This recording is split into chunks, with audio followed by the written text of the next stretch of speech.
Hello, friends, and welcome to Home is Where the Body Is. I'm Jen, an ADHD woman with EDS, POTS, complex PTSD, and OCD, shaped by an abusive religious upbringing. I spent much of my life feeling like I was balancing precariously over an endless pit, constantly reaching for a stable home that always seemed just out of reach.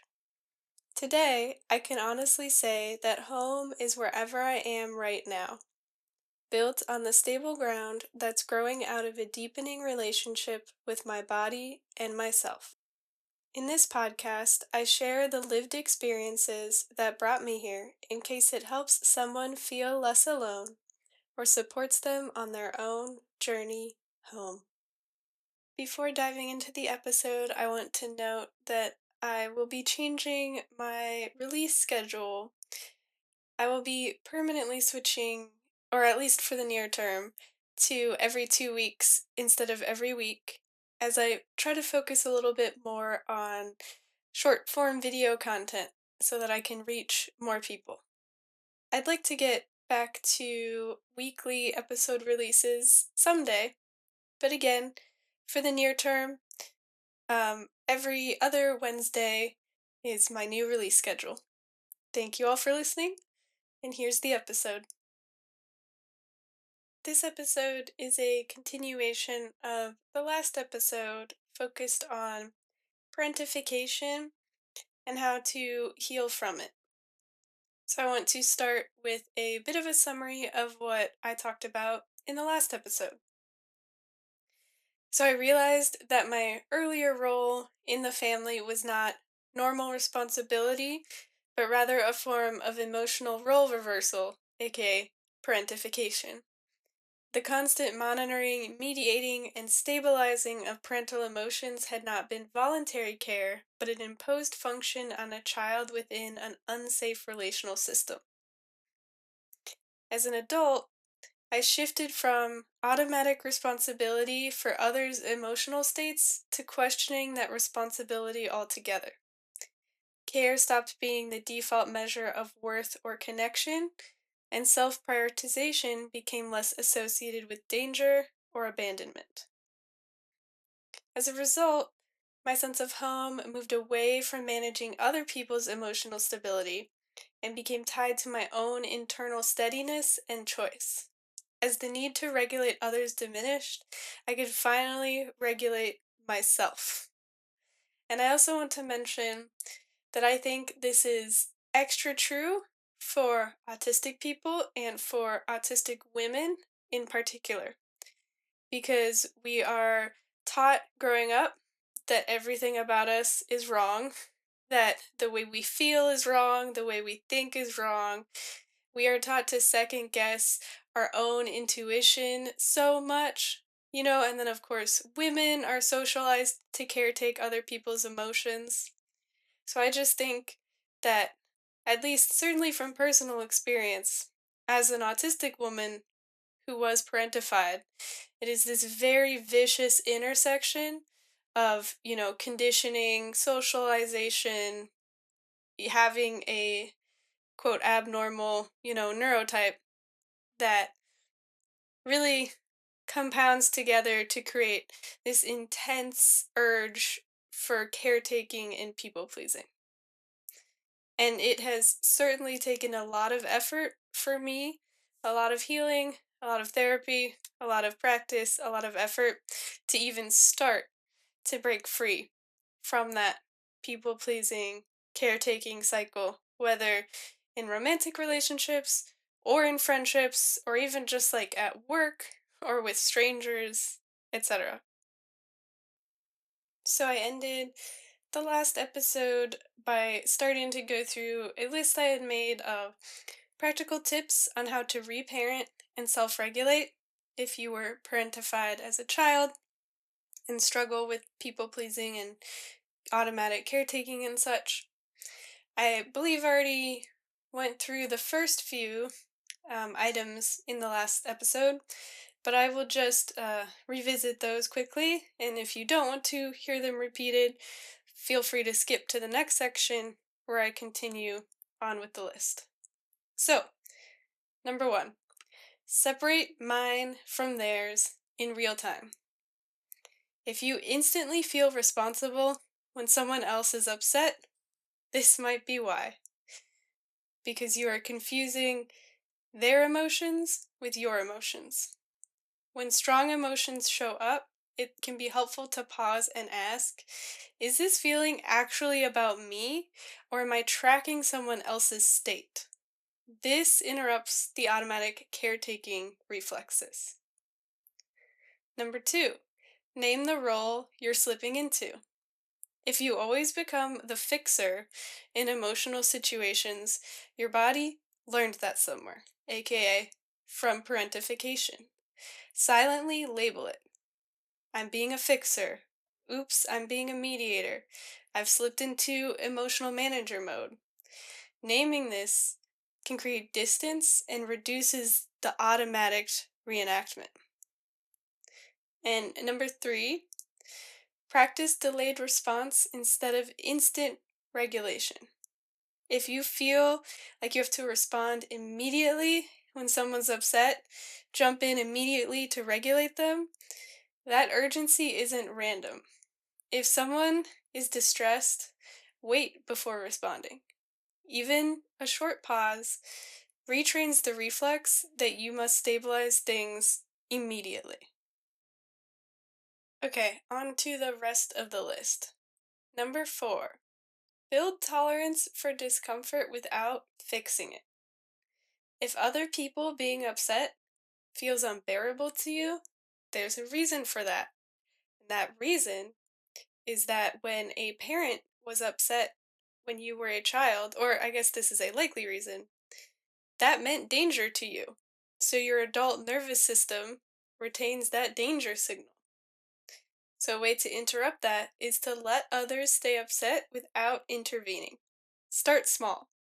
The goal is learning that emotional intensity is survivable without your intervention. Number five, replace responsibility with witness mode. I find this one to be particularly helpful. You don't actually have to fix someone's emotions to care about them. That was a lie that, if you were parentified, was likely ingrained into your nervous system. Shift from I need to solve this to I can be present while this exists and just notice that it's happening. Presence without action is a corrective experience. And I find that this can relate to self regulation as well. For me, a big part of self regulation was just being able to step back and notice my emotions without trying to necessarily judge them or fix them, and just allowing them to happen. So I think that allowing your own emotions to happen is also good practice for just allowing the emotions of other people to happen, right? And vice versa, I suppose. Although I personally found it helpful to start with myself. Okay, number six, check bodily signals before overfunctioning. So it might show up in your body in a variety of ways. But for instance, if your chest tightens or you feel urgency when someone's off, your body is telling you something. It's giving you danger signals. But are those danger signals warning of real danger? Or is it a reenactment of past danger? Scan for chest tightness, scan for shallow breathing, signs of fight or flight response. Scan for an urgency in your body, a restlessness. These often precede compulsive caretaking because they often precede trauma responses. They're often a sign of being triggered into past behavior patterns that no longer serve you. So, number seven, create internal self soothing before external management. If you jump into helping before you even check in with yourself, try this instead. Put your hand on your chest, maybe. Breathe slowly. I personally find it helpful to like kind of press my hand on my chest and like rub a little bit in a bit of a soothing manner. You can tap if that feels better. Slow your breathing, ground through your feet or through your bottom in the chair. Orient to the room before responding to anyone else's emotions. And of course, whatever um, little grounding trick works best for you. Maybe you stim with something, maybe you squeeze something.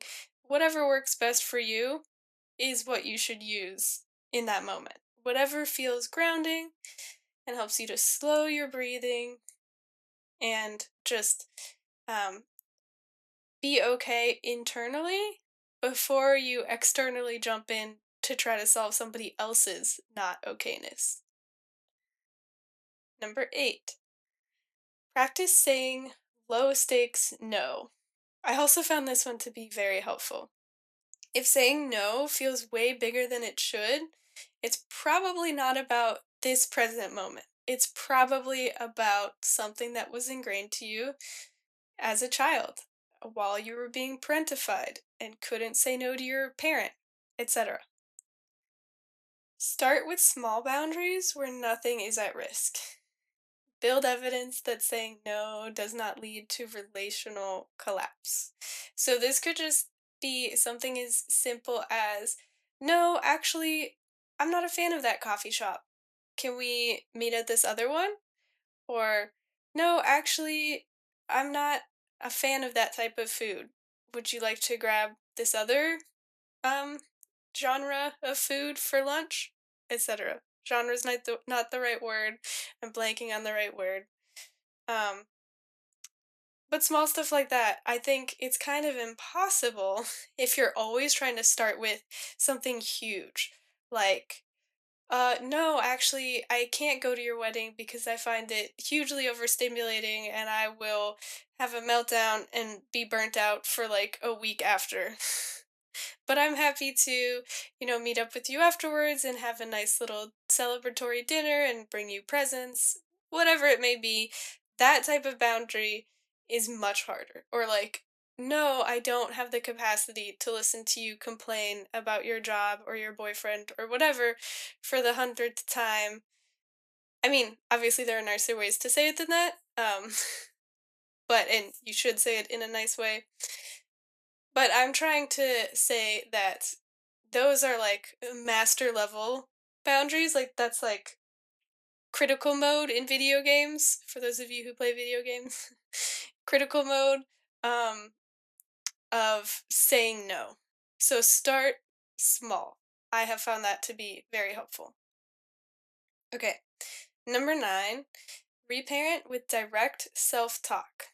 If your inner voice only shows up when something's wrong, only shows up to criticize you, this is what's missing. There's internal language that you likely didn't receive as a child. Things like, you are not responsible for fixing this. You are allowed to rest. You don't have to earn safety. Other people's emotions are not your responsibility. These are likely things that you never heard from your parent or caretaker as a child if you were parentified. So you don't necessarily have that inner voice to show up and give you that sort of direct, soothing self talk. So I have found that to be very helpful as well. Number 10, stop equating love with usefulness. If you only feel valued when you're needed, that pattern has a history.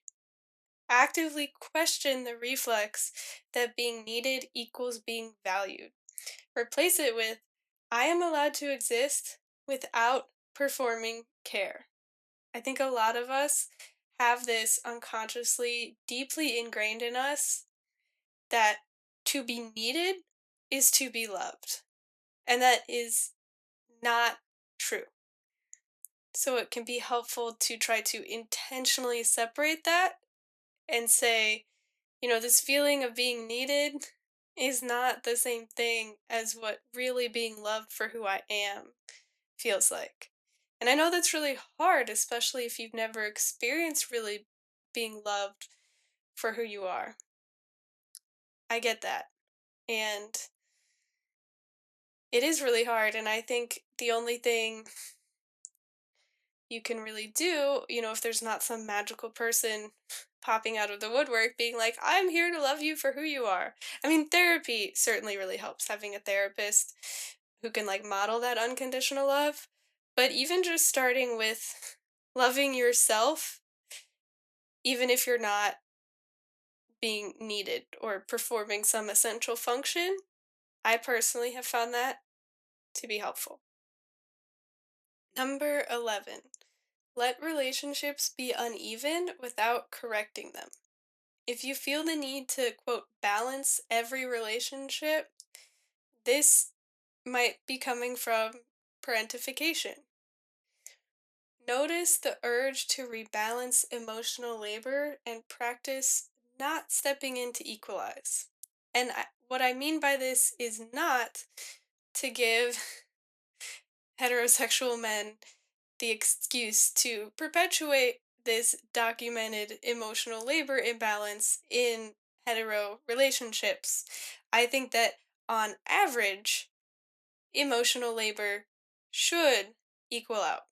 What I mean in this point is in individual moments. You don't necessarily need to step in to equalize, right? I have friendships where maybe at one time, I think I actually have a friendship where we have often been unemployed while the other one was employed. We have some weird inverse correlation.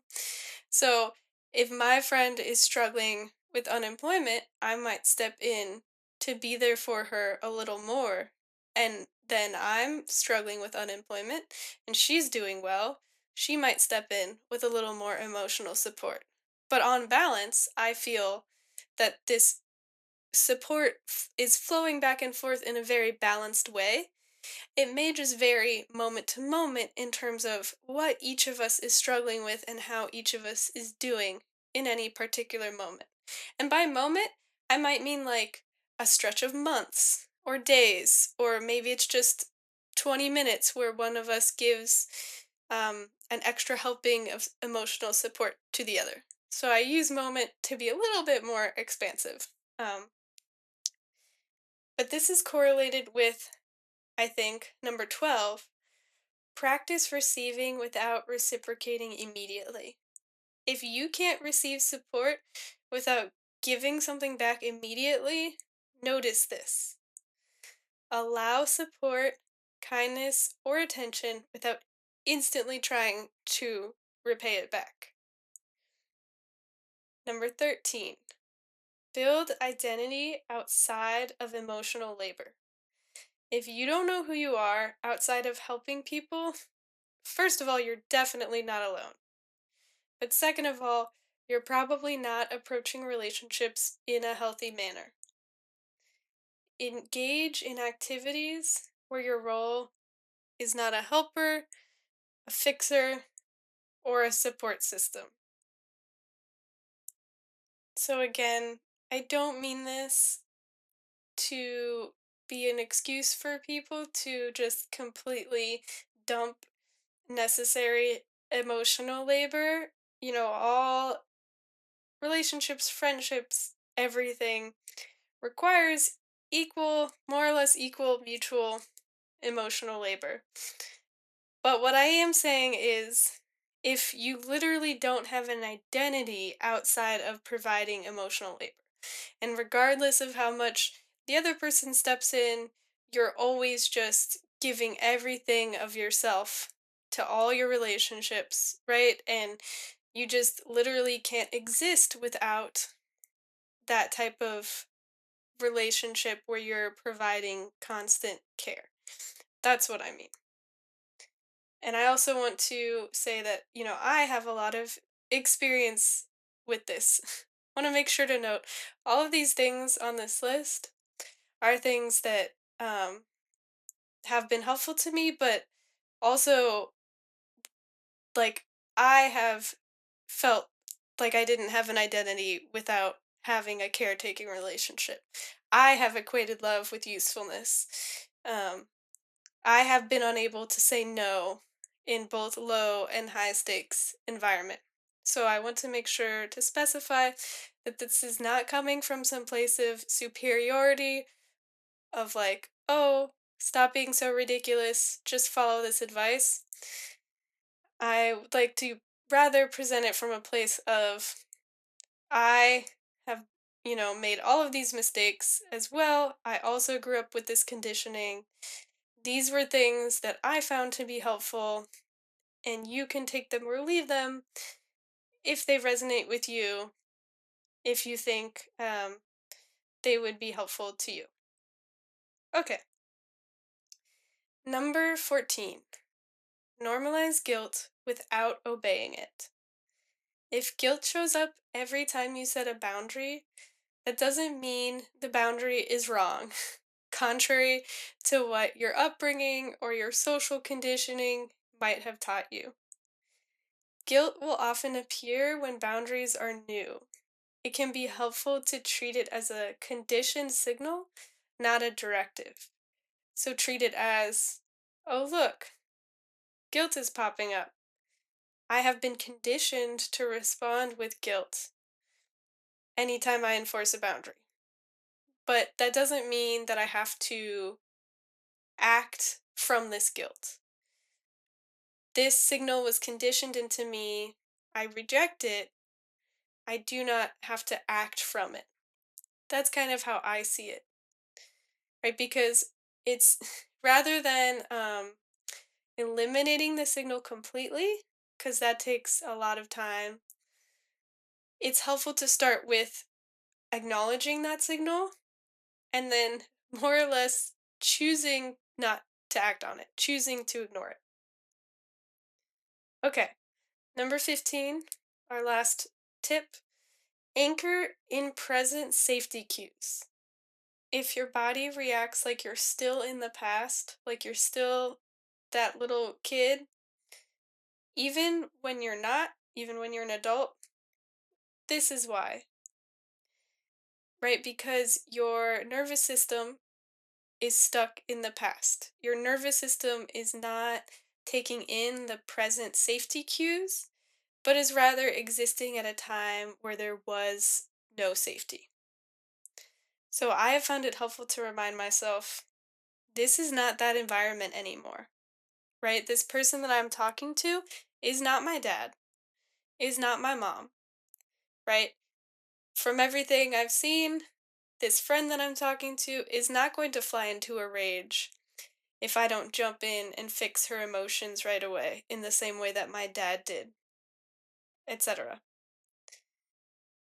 And it can be helpful also to pair this with sensory grounding, right? Like if you have a stim toy or something to squeeze, or if you're at home and you have a blanket and it's nice and soft and you're like rubbing it, um, or there are those 5, 4, 3, 2, 1 tools, like 5 things you see, 4 things you hear, 3 things you smell, or tools like name 5 blue things that you see or 4 red things, etc.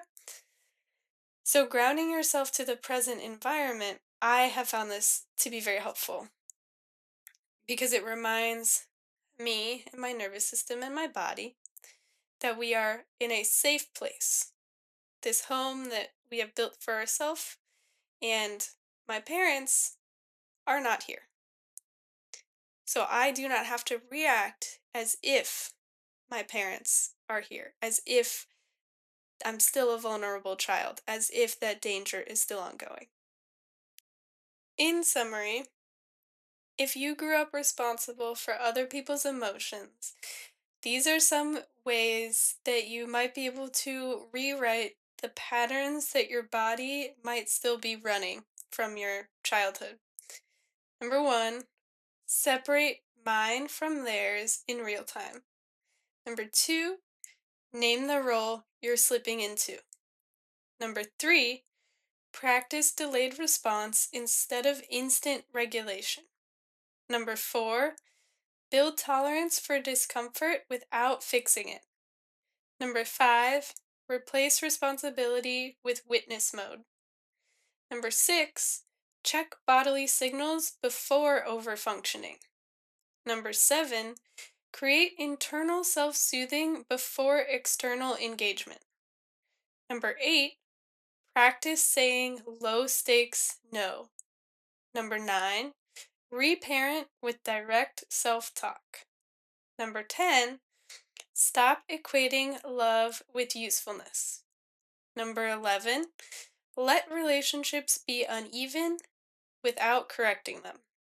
Number 12, practice receiving without reciprocating immediately. Number 13, build identity outside of emotional labor. Number 14, normalize guilt without obeying it. And number 15, anchor in present safety cues. So hopefully something on that list was helpful. If so, I would love to hear about it. I think there's a lot more that could be said about each point. I just didn't want to make this like a 3 hour long episode, so I think I went through them a little bit quickly. But if anyone is interested in hearing more personal examples or more of my personal experience or thoughts on any of these tools and ways to practice reparenting and approaching relationships in a healthier manner, I would be happy to delve more in depth onto whatever specific topic people are interested in. As we come to the end of this episode, I want to thank you for spending this time with me. If something here resonated, you're always welcome to reach out or share your thoughts in the comments. And if you'd like to support this podcast, the most helpful thing you can do is subscribe on YouTube and engage with the video. Like, comment, or share it with someone who might need it. If you're listening on Spotify or Apple Podcasts, leaving a review there also really helps. You've been listening to Home is Where the Body Is. I'm Jen, and I wish you a safe journey home.